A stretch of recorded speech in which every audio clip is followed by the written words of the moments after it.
जागा वाटपाच्या मुद्द्यावरून महाविकास आघाडीतील काँग्रेस व उद्धव ठाकरे गटामध्ये प्रचंड तणावाचं वातावरण आहे. उद्धव ठाकरे यांनी मुंबई महानगर व उपनगरातील जवळपास सर्व जागा बळकावल्या आहेत असा आरोप काँग्रेसचे नेते करत आहेत. उद्धव ठाकरे हे मनमानी कारभार करत असल्याने काँग्रेस पक्षाच्या वरिष्ठ नेत्यांनी ठाकरे गटाची आघाडी तोडावी अशी मागणी काँग्रेसच्या केंद्रीय नेतृत्वाकडे केली आहे. मात्र तरीही उद्धव ठाकरे मुंबईवरील त्यांचा दावा सोडायला तयार नाही आहे. काँग्रेस नाराज झाली तरी चालेल, पण मुंबईतील लोकसभा मतदारसंघ आम्हालाच मिळायला पाहिजे हा अट्टहास उद्धव ठाकरे यांनी का केला आहे, याचेच विश्लेषण आपण या व्हिडिओच्या माध्यमातून करणार आहोत. पण त्याआधी तुम्ही आमच्या YouTube चॅनलवर नवीन असाल तर आत्ताच आमचं चॅनल सबस्क्राईब करा व हा व्हिडिओ अगदी शेवटपर्यंत बघायला विसरू नका. देशाची आर्थिक राजधानी असलेल्या मुंबईची महानगरपालिका ही भारतातील किंबहुना आशियातील सर्वात श्रीमंत महानगरपालिका आहे. या महानगरपालिकेचे दरवर्षीचे आर्थिक उत्पन्न व वार्षिक बजेट हे देशातील कित्येक राज्यांपेक्षा अधिक आहे आणि त्यामुळं मुंबई सगळ्यांना हवी आहे. उद्धव ठाकरे यांना मराठी माणसांची काळजी आहे म्हणून त्यांना मुंबई पाहिजे अशातला काही भाग नाही. उद्धव ठाकरे यांना मुंबई स्वतःच्या हातात पाहिजे आहे याचं कारण आर्थिक आहे हे सांगण्याची काही वेगळी गरज नाही. शिवसेनेच्या स्थापनेपासूनच मुंबई ही शिवसेनेसाठी केंद्रस्थानी राहिली आहे. उर्वरित राज्यात जरी शिवसेनेचं अस्तित्व नसलं तरी मुंबईत सत्ता मिळवण्यासाठी शिवसेना नेत्यांनी वेळोवेळी अनेक युत्या, आघाड्या आणि तडजोडी केलेल्या आहेत.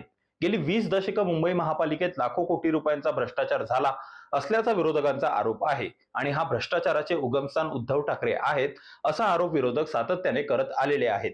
विरोधक म्हणजे फक्त भाजप किंवा एकनाथ शिंदे नाही, तर 2019 पूर्वी उद्धव ठाकरे यांच्यासोबत नसलेले काँग्रेस व राष्ट्रवादी काँग्रेस पक्षाचे नेते सुद्धा मुंबई महापालिकेत होणाऱ्या भ्रष्टाचारावरून उद्धव ठाकरे यांच्यावर टीका टिप्पण्या करत असायचे. उद्धव ठाकरे यांनी मुंबई महापालिकेला भ्रष्टाचाराचं कुरण करून ठेवलाय असा आरोप भारतीय जनता पक्षाकडून करण्यात येतो आहे. भारतीय जनता पक्षाने उद्धव ठाकरे यांच्यासोबत मुंबई महापालिकेत सत्ता स्थापन केली आहे आणि म्हणून भारतीय जनता पक्षाला उद्धव ठाकरे यांचे अनेक घोटाळे माहिती आहेत असा दावा केला जातोय. सध्या उद्धव ठाकरे यांची जी राजकीय शक्ती आहे ती केवळ मुंबईमुळे आहे असं बोललं जातं. पण गेल्या 10 वर्षांमध्ये मुंबई महापालिकेत उद्धव ठाकरे यांची अवस्था दिवसेंदिवस वाईट होत चालली आहे.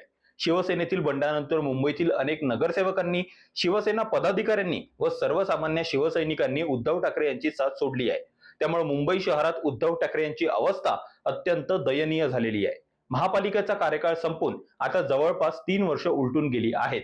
मात्र तरीही महापालिकेच्या निवडणुका झालेल्या नाहीत.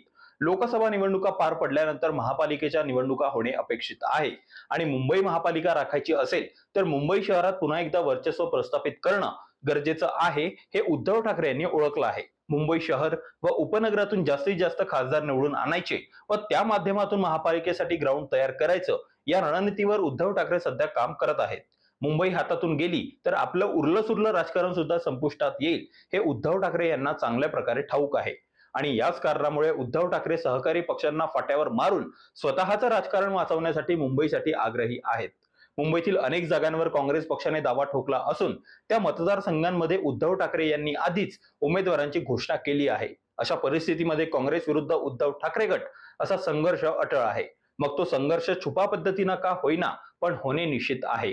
काँग्रेसशी भांडून उद्धव ठाकरे मुंबईच्या जागा स्वतःकडे ठेवण्यात यशस्वी होतील का, याबद्दल तुम्हाला काय वाटतं हे आम्हाला कमेंटमध्ये नक्की सांगा. ही माहिती तुम्हाला आवडली असेल तर व्हिडिओला लाईक करा व आमच्या YouTube चॅनलला सबस्क्राईब करायला विसरू नका.